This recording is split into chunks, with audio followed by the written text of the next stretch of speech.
시간 우리가 암송할 말씀입니다. 잠언서 30장 32절 우리 주보에 기록이 되어 있습니다.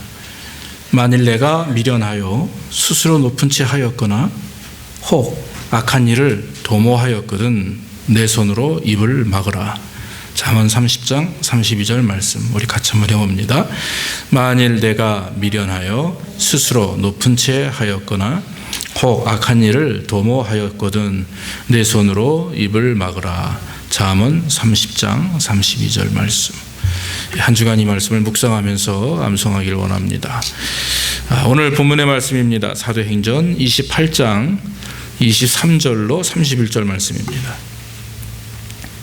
신약성경 238면이 되겠습니다. 사도행전 28장 23절로 31절 말씀.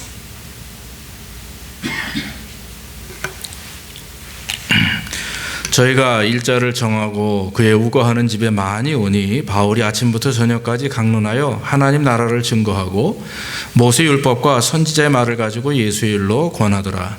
그 말을 믿는 사람도 있고 믿지 아니하는 사람도 있어 서로 맞지 아니하여 흩어질 때 바울이 한 말로 일러 가로되 성령이 선지자 이사야로 너희 조상들에게 말씀하신 것이 옳도다. 일러스되 이 백성에게 가서 말하기를 너희가 듣기는 들어도 도무지 깨닫지 못하며 보기는 보아도 도무지 알지 못하는도다. 이 백성들의 마음이 완악하여져서 그 귀로는 둔하게 듣고 그 눈을 감았으니 이는 눈으로 보고 귀로 듣고 마음으로 깨달아 돌아와 나의 고침을 받을까 함이라 하였으니 그런즉 하나님이 구원을 이방인에게로 보내신 줄 알라. 저희는 또한 들으리라 하더라.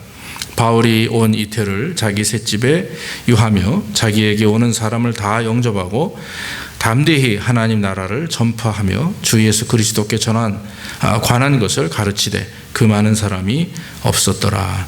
아멘. 아멘. 오늘은 제목을 하나님은 반드시 이루십니다. 이런 제목을 한번 삼고서 말씀을 증거하기를 원합니다. 오늘 사도행전의 이제 마지막 말씀입니다. 거의 한 4개월 가까이 사도행전을 가지고 그냥 조금씩 이렇게 말씀을 나눴습니다만은 우리가 이 말씀을 통해서 사도 바울이 주님 앞에 붙들린 바 되어서 다메섹 도상에서 주님을 만난 이후에 그의 인생이 한 30여 년 동안 그 주님 앞에 붙들린 바 되어 결국에는 로마에까지 들어가서 그곳에서 복음을 증거하고 순교하는 그런 어떤 역사가 사도행전에 그려져 있습니다. 사도행전은 초대교회의 역사입니다. 사도행전을 성령의 성전이라 성령의 행전이라 이렇게 말하기도 합니다. 예수님이 부활 승천한 이후에 성령께서 친히 강권적으로 역사하시고 12 사도들과 또 많은 하나님의 백성들 또 종들 또 성도들을 통해서 각 교회가 어떻게 부흥하며 또 교회가 무엇인가를 우리에게 가르쳐주는 그런 말씀이었다고 생각이 됩니다. 오늘 사도 바울을 보면 이 로마에 당도하기 직전에 참 얼마나 많은 고통을 당했습니까? 사도행전 23장부터 실제적으로 이제 로마를 향해서 오는 과정 중에 예루살렘에서부터 이렇게 고통을 받고 고난을 받고 또 같은 동족과 유대인들에게 핍박을 받고 내어 쫓김을 당하고 심지어는 옥에도 갇히고 그러면서 어려움을 경험합니다. 벨릭스와 베스도라고 하는 총독 앞에 서기도 하고요. 유대왕 아그리빠 왕 앞에 서서 신문을 받기도 합니다. 그러나 담대하게 바울은 자기가 하나님을 향하여 계획하고 또 기도했던 그 로마의 복음 증거 그것은 하나님의 뜻이었다는 것을 알기에 바울은 굴하지 아니하고 끝까지 믿음으로 순종하게 됩니다. 결국 하나님의 은혜로 말미암아 바울은 로마로 들어가지만 그 로마로 들어가는 과정도 쉽지 않습니다. 우리가 생각할 때 그런 생각이 들잖아요. 내가 분명히 하나님의 일을 하는데 하나님이 나를 통해서 역사하시고 또 내가 그것을 믿고 지금 내가 하나님의 인도하심 속에 진행 중에 있는데 왜 나에게 이러한 고통을 주시는가? 내가 믿으면 믿을수록 열심히 하면 할수록 또 하나님 말씀대로 순종하면 순종할수록 왜 오히려 나에게 고통이 오고 이런 아픔과 슬픔이 올까? 그런 생각을 아마 우리는 하게 될 때가 있다고 저는 믿습니다. 그럼에도 불구하고 바울은요, 한시도 한 번도 낙심하거나 좌절해서 주저앉은 적이 없다라고 하는 거죠. 로마를 향해서 가는 마지막 관문이죠. 이렇게 배를 타고 가는데 멜리데 해변 주변에서 그 유라굴라를 만나게 되죠. 그래서 결국에는 2주 동안 풍랑 속에서 햇빛도 못 보고 깜깜한 칠흑 같은 어둠 속에서 그들이 가지고 있었던 모든 양식까지도 버려가며 버팁니다. 다른 사람들은 다 이제 우리에게 살 소망이 없다 할 때 바울이 벌떡 일어나서 얘기하는 게 있잖아요. 안심하라. 하나님께서 분명히 말씀하셨고 하나님께서 나에게 말씀하시기를 내가 로마에 가야만 될 것이고 또 로마에 가기 위해서 다 너희들까지도 살릴 것이다라고 하는 말씀을 듣고 그는 담대하게 죽어가는 그 영혼들을 향해서 복음을 외칩니다. 그리고 두려워하지 말라 하며 안심하라 하면서 결국 그들에게 희망을 주는 거죠. 진정한 믿음을 가진 사람이라면요, 우리가 정말 하나님의 능력을 가지고 있는, 즉 우리 안에 하나님의 능력을 소유하고 있는 자라면 우리는 오히려 낙심과 어려움 속에서도 무엇을 바라봐야 되겠습니까? 풍랑을 보는 게 아니라 우리에게 말씀하시고 응답하시는 그 주님을 바라봐야 될 줄로 믿습니다. 그래서 구원 받은 건 줄 알았어요. 근데 하나님의 은혜로 말미암아 멜리데 섬에 들어가고 멜리데 섬에 들어가서 바울은 3개월 동안 또 참아야 됩니다. 로마의 지경에 두고 앞에 두고 그는 또 막히죠. 3개월 동안 멜리데 섬에서 그들은 그 바울과 그 선원들은 또 거기서 성착을 합니다. 하나님의 뜻이 있었습니다. 그 안에서 하나님의 역사가 있었고 병 고침의 능력이 있었고 또 그 섬 지역을 복음화시키는 일을 감당하게 되었다. 분명히 제가 말씀을 드렸습니다. 그 멜리데 섬에 가보면 지금도 바울 교회와 보블리오 기념상이 있다고 이렇게 말씀을 드렸죠.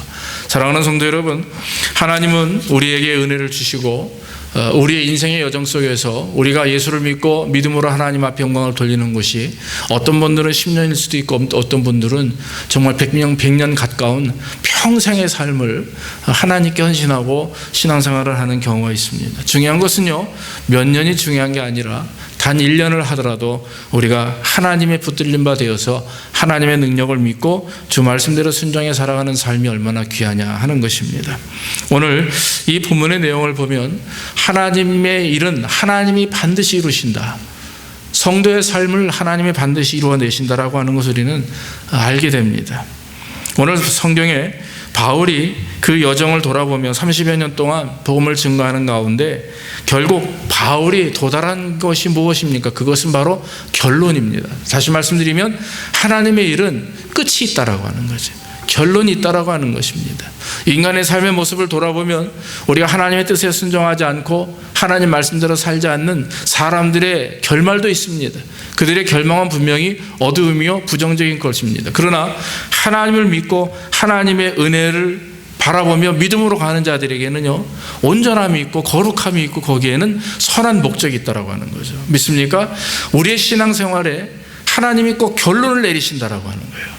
그런데 그 결론은 하나님께서 목적을 가지고 있기에, 우리를 향하신 목적이 있기에 꼭 선한 결론이라고 하는 것입니다. 믿습니까? 얼마나 중요한 일인지 몰라요. 사랑하는 성도 여러분, 우리가 하나님의 은혜를 경험하고 하나님의 목적이 우리 안에 있기 때문에 그것이 우리를 구원하시는 목적이요, 또 우리를 통해서 하나님의 나라를 확장하는 목적이 있기 때문에 하나님은 우리를 넘어뜨리지 않습니다. 그냥 넘어지는 것을 그냥 놔두지 않습니다. 우리가 엎어질지라도 아주 엎어지지 않도록 하시는 게 하나님이에요. 돌부리에 걸려서 무릎팍이 깨지고 정말 피가 철철 나도 하나님은 우리로 하여금 실족치 않도록 하시는 것이다. 이거죠. 인생을 통해서 우리를 돌이켜보면 얼마나 어려움이 많이 있습니까? 그러나 여러분, 성경에서 주님이 말씀하신 것처럼 담대하라 말씀하셨어요. 담대하라. 두려워하지 말라. 안심하라. 이것이 바로 하나님의 음성이라고 하는 것입니다. 사랑하는 성도 여러분, 우리 인생에 하나님께 붙들림 바 되고 하나님의 계획하심과 인도하심 속에 있음을 여러분들이 믿습니까? 그것을 믿는다면 여러분 하나님을 의지하며 하나님 앞에 바로 서면 되는, 그냥 살아가면 돼요. 정직하게. 제가 요즘에 정직하게 산다라는 게 참 어렵다라고 하는 생각을 이번 주간에 하게 되었어요. 성실하게 산다, 정직하게 산다. 예전에 저희 집에 가운 같은 게 하나 있었어요. 우리 아버님이 그냥 펜글씨를 굉장히 잘 쓰셨는데 정직하게 살라, 그 얘기를 가끔 하셨어요. 그리고 이렇게 노트에 보면 정직, 성실이라는 단어를 참 많이 쓰셨어요. 저희 아버님의 인생을 이렇게 돌이켜보면 뭐 그렇게 남들에게 칭찬받고 부유하고 그런 인생은 아니에요. 근데 제가 아들로서 자식의 입장에서 저희 아버님은, 우리 아버지는 참 정직하게 사셨다, 이렇게 믿어집니다. 그렇게 확신이 옵니다. 여러분, 정직하게 산다는 게 오늘날 같이 예전에 우리 부모님들이 살던 그 시대와 지금 30, 40대의 우리의 시대에는 또 좀 다른 것 같아요. 여러분, 정직하게 사는 게 참 어려운 것 같습니다. 예수 믿는 사람이 정직하게 사는 게 얼마나 귀한 일입니까? 예수를 믿으면서도 정직하지 못하고 마음에 하나님의 뜻을 알면서도 순종하지 못하는 것. 그래서 여러분, 특히 미국의 삶을, 제가 미국에 살면서 이 정직하게 살지 못하는 부분이 참 마음에 많이 걸리더라고요.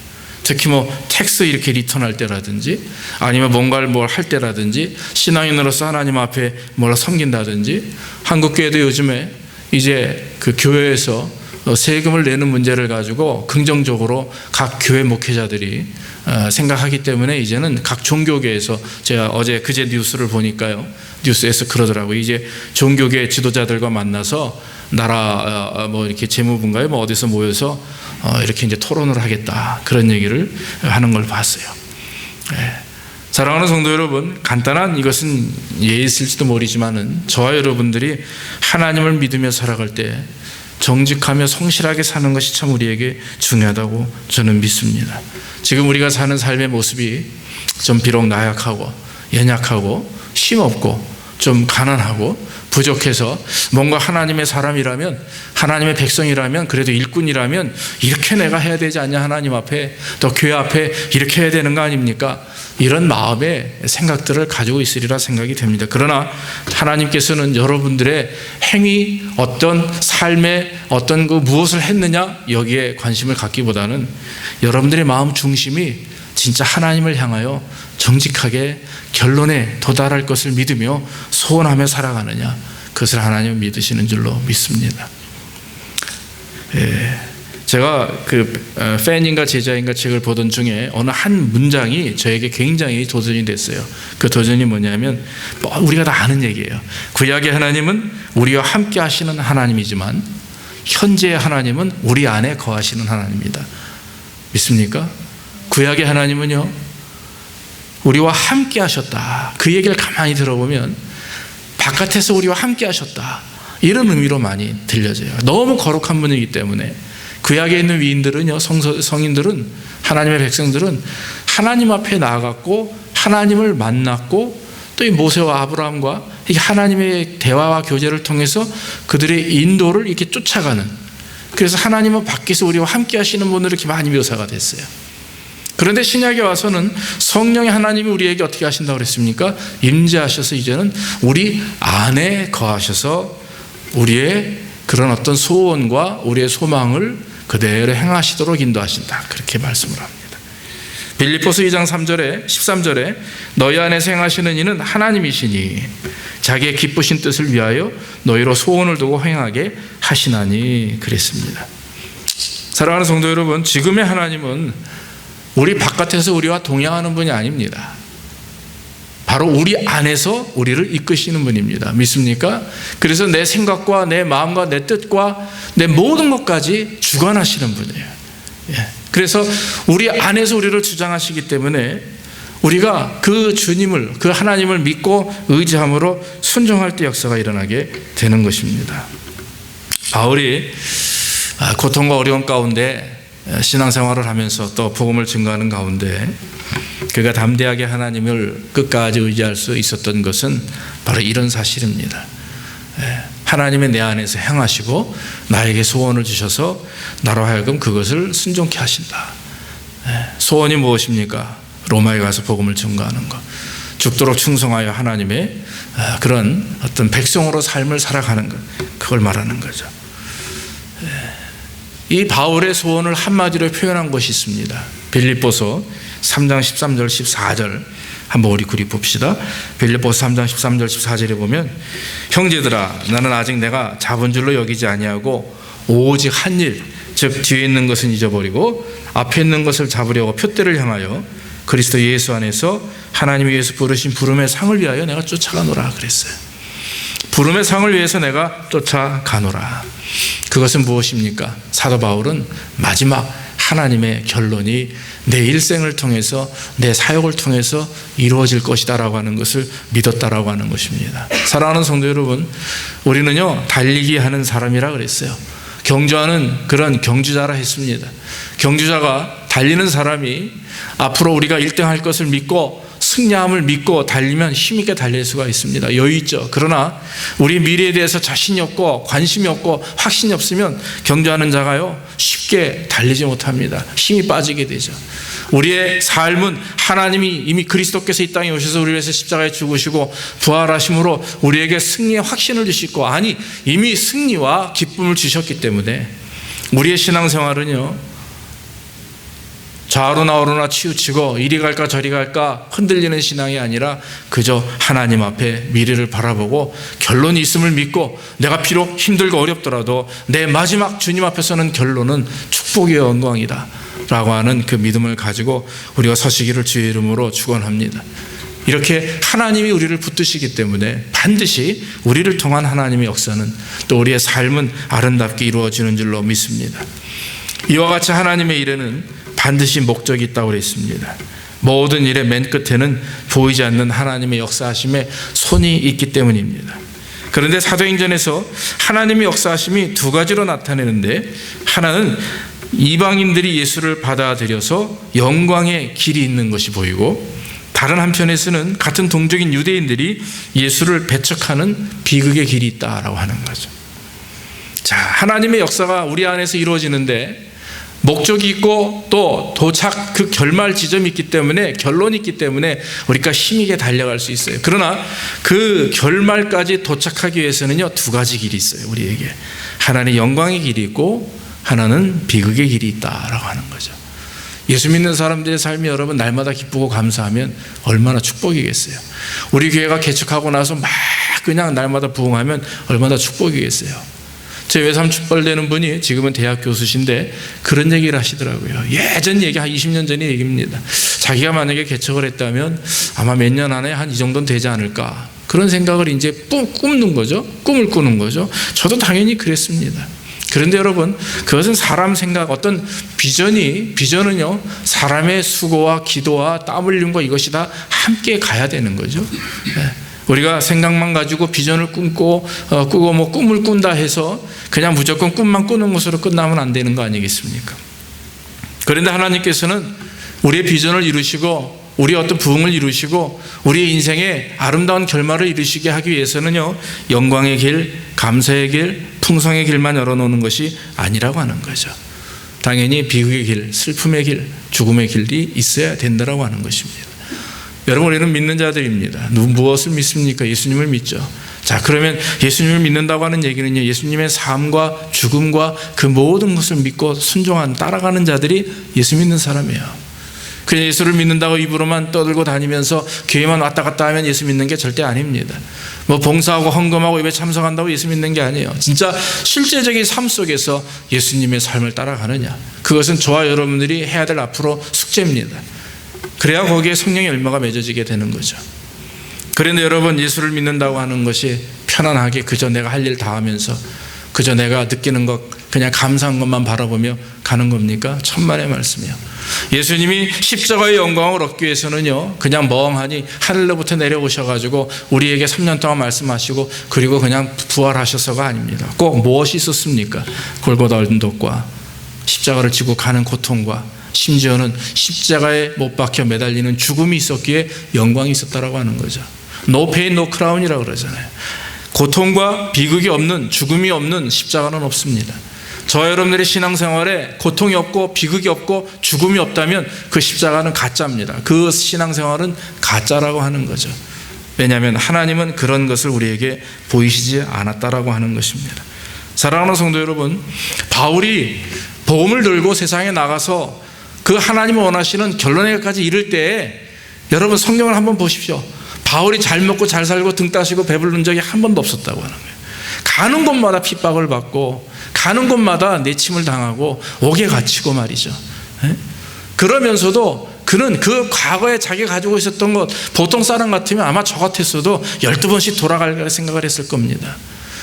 만약에 한국에 제가 의리의리한 집에 어떤 가문에서 태어나서 아버님이 나에게 물려진 회사가 있고 내가 정말 박사학위를 여러 개 받아가지고 한국에 어디 가서든지 내가 정말 큰 직장에 웬만한 간부가 될 그런 입장이 된다면 목회하면서 힘들고 어렵다고 해서 그거 밀고 나가겠어요? 그럴 사람 별로 없을 것 같아요. 아마도 다시금 옛날로 돌아가려고 하겠죠. 아마도 자기가 가지고 있는 것으로 돌아가려고 하겠죠. 그러나 여러분, 바울은 그런 모든 것들을 분토와 같이 버리고 오히려 하나님을 의지하는 자가 되었다라고 하는 것입니다. 예전에 제가 제자 훈련을 받을 때 저를 가르쳐 주신 어떤 목사님이 한 분 계세요. 대학원 다닐 때 그 일주일 동안 교육을 받았는데 그분이 홍대에 나와가지고 그림을 그리는 사람입니다. 그런데 어떤 그림을 그리느냐? 그분이 바로 절간에 있는 절벽에 있는 그림들을 그리는 거예요. 절의 그 벽면이나 이런 어떤 문양들을 그리는 분인데 당신 말로는 그냥 붓 한 번 터치 몇 번 하면 부르는 게 값이라는 거죠. 우리나라에 그런 전문가들이 없답니다. 그런데 이분이 예수를 믿었어요. 그리고 주님께로 돌아왔습니다. 너무나 그 유혹이 컸답니다. 너무나 고통도 심했고, 그래서 자기가 가지고 있었던 집안에 있는 모든 도구를 다 버렸는데 20여 년 전에도 그때가 수억이 되는 그 수없이 많은 것들을 다 버리고 기도원에 올라와서 학생들을 가르치고 또 참제자 훈련을 하는 그런 목회자가 되었어요. 그 간증을 들으면서 제가 굉장히 많이 부끄러웠습니다. 내가 주의를 한다면서 정말 내가 버린 것이 무엇이냐. 오늘 사도 바울이 주님의 일을 한다면서 그가 주님 앞에 버린 것은 모든 것을 버렸다라고 하는 거죠. 여러분, 내가 그리스도와 함께 십자가에 못 박혔나니 그런즉 이제는 내가 산 것이요 내 안에 그리스도께서 사신 것이라. 갈라디아서 2장 20절을 고백할 수 있는 그 상황은요, 그냥 여러분들이 잠시 포기하고 내려놓음으로 되는 게 아닙니다. 내려놓음과 포기는요, 우리의 자신을 십자가에 못 박아버려야 되는 거예요. 예수님이 십자가에 못 박힌 것처럼 피를 흘리고 죽어야 됩니다. 완전히 죽어야 부활이 있고 영생이 있고 은혜가 있는 것이지, 우리같이 그냥 입으로만 죽고 하루 이틀 내려놓고 그 다음날 3일째 또 살아나고 이런 반복적인 그런 삶을 가지고는 주님 앞에 십자가에 내려놓았다라고 말할 수가 없는 거죠. 사랑하는 성도 여러분, 하나님께서 우리를 향하신 뜻이 있습니다. 저는 과연 그것이 무엇인가 볼 때에 각자 우리 교회의 뜻이 있으실 것이고 또 여러분 개인에게 삶의 뜻이 있을 겁니다. 그러나 여러분, 우리의 인생이 그저 하루하루 만족해가며 그저 마음으로만 주님을 의지하고 마음으로만 쫓으려고 하는 그런 어떤 양심의 가책을 받으면서 신앙생활에서는 안 된다라고 하는 거예요. 철저하게 주님을 믿으려면 정말 목적을 가지고 믿고 의지하며 정말 주를 위해서라면 내가 충성을 다할 수 있도록, 내가 굶어 죽는 한이 있더라도 주를 위해 충성을 다하겠다, 하나님의 일을 감당하겠다라고 하는 어떤 열정과 믿음을 가질 때 거기에 역사가 일어나게 되는 것입니다. 이제 오늘날 저와 여러분들은 이런 인생을 살아야 정말 하나님 앞에 설 수 있는 인생이 된다라고 하는 것입니다. 당연히 비극이 올 것입니다. 당연히 고통과 심지어는 십자가에 못 박을 만한 그런 죽음까지도 우리는 견뎌야 될 것입니다. 연합하여 선을 이룬다라고 하는 말을 묵상하게 됩니다. 하나님께서 연합하여 선을 이루게 하신다. 과연 그 말이 무엇일까? 한동안 생각을 해봤습니다. 말씀을 준비하면서 연합하여 선을 이룬다. 하나님은 분명히 우리 교회를 통해서 연합하여 선을 이루실 것이고 또 우리의 가정들, 집사님들의 사업과 가정을 통해서 연합하여 선을 이루실 것이라 저는 확신합니다.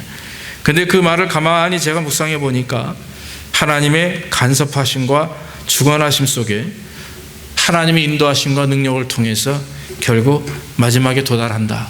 하나님이 기뻐하시는 뜻에 도달한다라고 하는 그런 결론을 내리게 되었습니다. 연합하여 선을 이룬다고 하는 것은 현실에 만족하고 현실을 바라볼 때는 여러분 그런 말이 나오지 않습니다. 그러나 미래를 바라보고 하나님을 의지하고 나아가는 성도들에게 그런 은혜가 있는 거죠. 지금 경험하고 있는 삶이 고통이고 죽음이고 죽을 것처럼 아주 괴로운 일이 있다 할지라도 하나님은 지금 이 삶을 통해서 이 고통을 통해서 연합하여 선을 이루시는 줄로 믿습니다. 이것이 바로 하나님께 나아가는 하나의 과정이죠. 이것이 바로 하나님 우리에게 훈련시키시는 훈련의 어떤 목적이 된다라고 하는 것입니다. 그러므로 사랑하는 성도 여러분, 내가 믿음을 갖는데 내가 하나님을 열심히 섬기는데 왜 나에게 축복이 없나? 왜 나에게 이런 고통만 있을 뿐인가? 왜 나에게 이런 갈등이 있고 왜 이런 나에게 참 경제적인 어려움이 있고 그럴까? 이것은 아마도 오늘날 예수 그리스도를 믿으려고 하는, 아니 믿고 살아가는 모든 성도들이 동일하게 경험하는 것이다 믿습니다.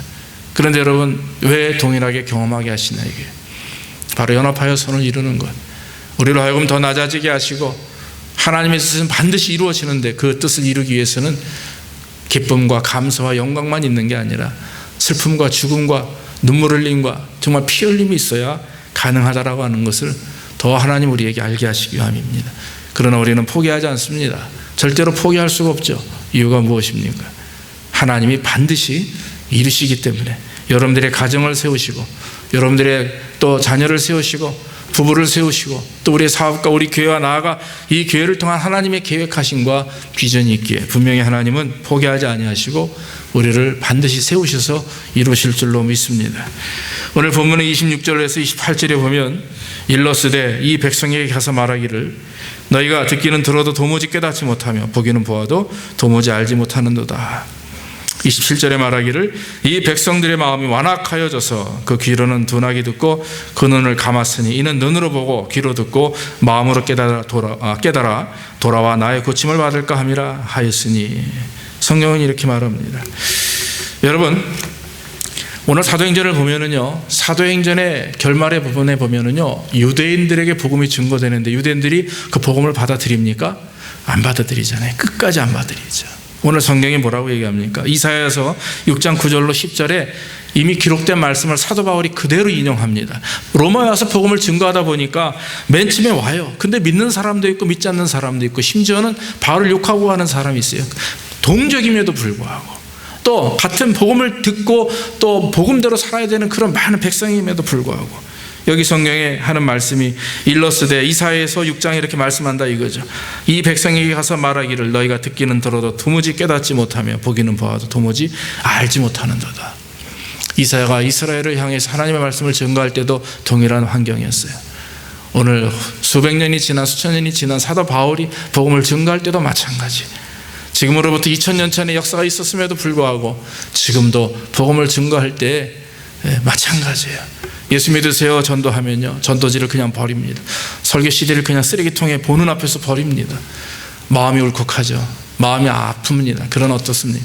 그래도 성경대로 하나님의 말씀대로 분명히 말씀하셔요. 듣는 사람이 있고 듣지 못하는 사람이 있고 눈을 감춘 사람이 있고 눈을 뜬 사람이 있고 귀를 스스로 막아버리는 사람이 있고 귀를 열고 말씀을 들으려고 하는 사람이 있다고 하는 거죠. 사랑하는 성도 여러분, 문제는요, 이것이 세상이 아니라 이젠 교회 안에도 하나님의 나라를 보려고 하진 않아요. 하나님의 음성을 제대로 들으려고 하지들 않아요. 온전히 내가 원하는 복음, 내가 원하는 말씀, 내가 원하는 신앙의 형태만을 찾아가는 신앙인들이 얼마나 많이 있어요. 그러니까 교회가 어렵고 성도들이 어렵고 서로 어려운 거 아닙니까? 정말 믿음으로 하나님이 주시는 말씀을 또 교회가 목회자가 하나님 앞에 온전히 있어서 하나님이 증거하는 말씀만을 증거하고 또 그 말씀만을 사모하는 성도들이 될 때 역사가 일어나게 되는 거죠. 하나님께서는요, 유대인을 막으십니다. 요한복음에 보면 1장 1절에 무슨 말씀이에요? 태초에 빛이 있었어요. 빛이 우리에게 왔지만 그러나 어둠이 그 빛을 깨닫지 못합니다. 오히려 빛을 몰아내죠. 그래서 십자가에 못 박아 죽여버립니다. 이게 유대인들의 인생입니다. 그들의 삶이었습니다. 그런데 마지막까지 예수님을 십자가 못 박은 그것도 모자라서 이제는 그 많은 하나님의 종들과 사도들의 말씀을 듣지 못하고, 아니 그것은 이미 구약의 이후에 에덴 동산 이후부터 계속해서 내려왔던 이스라엘의 범죄였죠. 이것은 온 인류의 범죄라고 하는 거죠. 하나님은 한쪽을 막으십니다. 그러나 한쪽은 여세요. 이게 여러분 아주 귀한 성경적 진리입니다. 막힘이 있으면 하나님은 다 막아버리지 않습니다. 한쪽을 열어놓으십니다. 사랑하는 성도 여러분, 유대인들이 문을 막았어요. 누가 하나님께서는 이방을 통해서 문을 열게 하시는 거죠. 사랑하는 성도 여러분, 우리의 인생을 통해서 하나님의 말씀대로 살려고 할 때 믿음을 가지고 하나님을 섬길 때 막히는 부분이 있어요. 그런데 여러분, 하나님은 끝까지 다 막지 않습니다. 막히면 열어놓는 역사가 있는 줄로 믿습니다. 여러분, 시험을 당할 때는요, 우리가 시험에 지고 넘어지고 쓰러지게 하나님께서 우리에게 시험하지 않습니다. 시험을 주시면 피할 길을 미리 예비해 주세요. 믿습니까? 한 곳을 열어놓으셔서 그 연 곳을 통하여 하나님 역사가 일어나게 되는 거죠. 우리의 가정의 일도 마찬가지입니다. 교회도 마찬가지입니다. 분명히 답답하고 어렵고 모든 것이 꽉 막힌 것 같지만, 그러나 하나님은 분명히 한 곳을 열어주셔서 그것을 통해서 하나님의 영광을 드러내기를 원한다라고 하는 것입니다. 이스라엘 백성들은 율법과 할례와 이런 전통적인 것만을 고집했습니다. 그러다 보니까 결국 예수 그리스도를 보았음에도 불구하고, 들었음에도 불구하고 깨닫지 못합니다. 결국 그 복음은 이방인들에게 갔죠. 나중에 사도 바울이 뭐라고 얘기합니까? 하나님 아브라함의 후손은 육신의 할례를 받은 자들이 후손이 아니라 영적 할례, 즉 영적 아브라함의 후손이 진정한 후손이다 그랬어요. 믿습니까? 그래서 저와 여러분들이 영적 아브라함의 후손이요, 영적 할례를 받을 자들이에요. 그것이 바로 거듭남이고 구원의 은혜를 경험한 저와 여러분이라고 하는 것입니다. 사랑하는 성도 여러분, 하나님께서는 분명히 우리를 통해서 큰 역사를 이루시는 줄로 믿습니다. 예루살렘 교회가 어려움을 경험할 때 사도 바울을 통해서 이방의 모든 교회들이 헌금을 거둬서 예루살렘 교회를 돕습니다. 이방을 통해서도 하나님의 큰 부흥과 은혜를 일으키게 된다고 하는 거죠. 사랑하는 성도 여러분, 우리 교회가, 우리의 가정이, 우리의 삶의 인생이 막힌 듯한 느낌을 경험할 때 우리는 오히려 하나님 앞에 무릎 꿇고 회개하며 기도하는 가운데 우리는 기대해야 됩니다. 하나님의 다른 방편을 통해서 분명히 역사하시고 우리에게 은혜를 베푸심을 믿고 우리는 그것을 바라보며 믿음으로 주와 평강을 돌리며 또 인내해야 되는 역사가 있어야 되는 것입니다. 사랑하는 성도 여러분, 우리가 전도할 때, 우리가 신앙생활을 할 때 막히는 부분들이 참 많이 있어요. 말씀대로 살려고 하는데, 믿음대로 살려고 하는데 내 어떤 가정의 문제가 생기고, 내 또 남편과 아내의 문제가 있고, 또 자녀들이 있고, 또 사업의 문제가 있고, 물질적인 문제가 있고, 모든 것들이 내 앞을 가로막는 부분들이 있어요. 그러나 여러분, 그 가로막힘은 영원한 것이 아니고 가로막힘은 완전한 것이 아닙니다. 분명히 하나님은 연곳이 있어요. 그 연곳을 통해서 하나님 앞에 나오는 것입니다. 그럴 때 하나님 역사가 일어나게 되는 것입니다. 사랑하는 성도 여러분, 오늘 성경 마지막에 보면 그런 유대인들은 받지 못했지만, 그러나 여러분 30절 31절에 뭐라고 그래요? 바울이 온 이태를 2년 동안 자기 셋집에 유하면서 거기에 오는 사람들을 다 영접해서 복음을 증거하니까 담대히 하나님의 나라를 전파할 때 주 예수 그리스도께 관한 것을 가르치되 그 많은 사람이 없었더라. 로마에서, 그것도 예루살렘도 아니에요. 로마에서 복음을 증거하는데 2년 동안 바이블 스타디를 하는데 누구 하나 거기에 방해하는 사람이 없다. 이게 신기한 일 아닙니까? 심지어 예루살렘에서 복음을 증거할 때는 유대인들이 로마 사람들이 잡아가두고 난리를 치는데 아예 적진의 중심에 가서 복음을 증거하는데 방해하는 자가 없어요. 하나님의 역사하심이 있다라고 하는 거죠. 한 곳이 막히면 기상천외한 다른 곳에 열려요. 열릴 수가 없는 지역인데, 열릴 수 없는 일인데, 열릴 수 없는 어떤 사람이고 어떤 환경인데 하나님이 그 길을 열어주세요. 믿습니까? 그게 하나님의 능력이라고 하는 거죠. 왜? 반드시 이루셔야 되니까.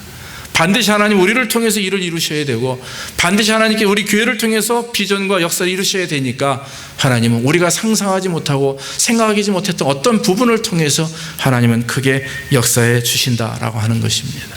사랑하는 성도 여러분, 우리가 오늘 이 말씀을 통해서 정말 사도 바울이 30여 년 동안 그의 인생을 통해 하나님의 말씀을 증거하고 로마에 가서 복음을 증거하기 위하여 경험한 30여 년 동안의 수없이 많은 고통과 어려움은 이루 말할 수가 없었습니다. 그러나 끝까지 참고 인내하는 가운데 그가 비극을 경험했고, 또 그가 아픔을 경험했고, 그가 막힘을 경험했지만은, 그러나 바울이 가지고 있었던 것, 그 비전과 목적, 끝까지 하나님이 채우시고 이루실 것이다라고 하는 그 믿음으로 결국 바울은 승리하게 되고, 결국 하나님의 뜻대로 로마는 복음을 받고 얼마 후에 로마는 복음화되는 역사를 경험하게 되는 것입니다. 사랑하는 성도 여러분, 우리 인생도 마찬가지입니다. 분명히 하나님께서 우리 인생을 통해서 결론을 맺으십니다. 마지막 결론이 있습니다. 그 선한 목적이 있기 때문에 그 목적에 충실하게 우리가 순종해 나가면 하나님이 이루시는 것입니다. 복음을 증거하며 또 믿음을 지키려고 할 때, 또 믿음으로 하나님 앞에 온전히 신앙생활을 할 때, 또 믿음으로 이 사업을 이끌어 나가려고 할 때, 정직하고 성실하게 하려고 할 때에는 방해받는 것들이 많습니다. 유혹받는 것도 많이 있습니다. 그러나 여러분 참아야 됩니다. 인내해야 됩니다. 손해를 보더라도 인내해야 됩니다. 그럴 때일수록 무엇을 드러내게 됩니까? 고통과 아픔이 딸지라 하나님은 역사하시는 것입니다. 그리고 막혔을 때 하나님은 여시는 것이 있기에 막힌다고 투정하고 낙심하고 불평하는 것이 아니라 열려있는 부분들을 찾아야 되는 거죠. 또 막혔다 생각하면 우리가 열 수 있도록 하나님 앞에 긍정적으로 믿음으로 하나님 앞에 나아가면 하나님이 거기에 역사를 이루시게 되는 것입니다. 하나님의 꿈은 마지막 주님 오시는 그날에 온 나라와 민족이 다 예수를 믿고 구원받아 그 하나님 앞에 한 하나님을 섬기는 자리에 서는 것이 하나님의 비전이고 꿈입니다. 하나님께서 우리 교회와 성도들을 향해서 비전과 꿈을 주심은 하나님께서 우리를 통하여 마지막 주의 뜻을 이루고 주님 앞에 우리가 바로 서는 것, 한 사람도 빠짐없이 우리 교회를 통한 모든 성도들이 주님 앞에 서는 것이 주님의 뜻이라고 하는 거죠. 사랑하는 성도 여러분, 현재 우리가 경험하는 삶 속에서 여러 가지 어려움이 있다 할지라도, 죽음과 낙심됨과 막힘이 있다 할지라도 마지막은 있다. 마지막은 결론은 선한 것이요 아름다운 것이요 분명히 하나님은 우리를 통해서 반드시 이루신다. 그 믿음을 가지고 여러분들이 말씀대로 순종하는 역사가 있기를 주의 이름으로 축원합니다. 기도하겠습니다. 아버지 하나님 감사합니다. 오늘도 부정한 종을 통해 하나님의 말씀을 증거할 수 있도록 인도하시니 감사합니다. 바울이 30년 동안 하나님의 말씀을 순종하고 또 아버지 복음을 증거할 때 많은 어려움과 아픔과 고통과 정말 죽음 직전까지 가는 그런 괴로움을 경험했으나, 그러나 그가 주님을 바라보며 의지하는 가운데 하나님 앞에 나올 때 하나님 역사하셨습니다.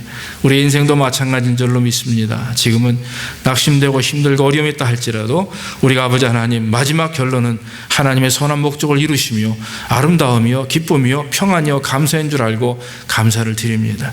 그러나 우리가 아버지 하나님 그 예수 그리스도의 영광만을 바라보며 축복과 풍성함을 바라보지 않게 하시고 우리의 삶 속에서 경험되는 슬픔과 비극과 죽음과 아버지 피 흘림도 경험할 수 있도록 인도해 주옵소서. 경험할 때 하나님 우리가 실망하지 않도록 인도하시고 배신하지 않도록 인도하시고 주저앉거나 낙심하지 않도록 하나님께서 복을 내려 주시옵소서. 우리에게 은혜를 덧입혀 주실 줄 믿고 모든 말씀 예수님의 이름으로 기도하옵나이다. 아멘. 아멘. 우리 찬송가 344장 우리 찬송하겠습니다.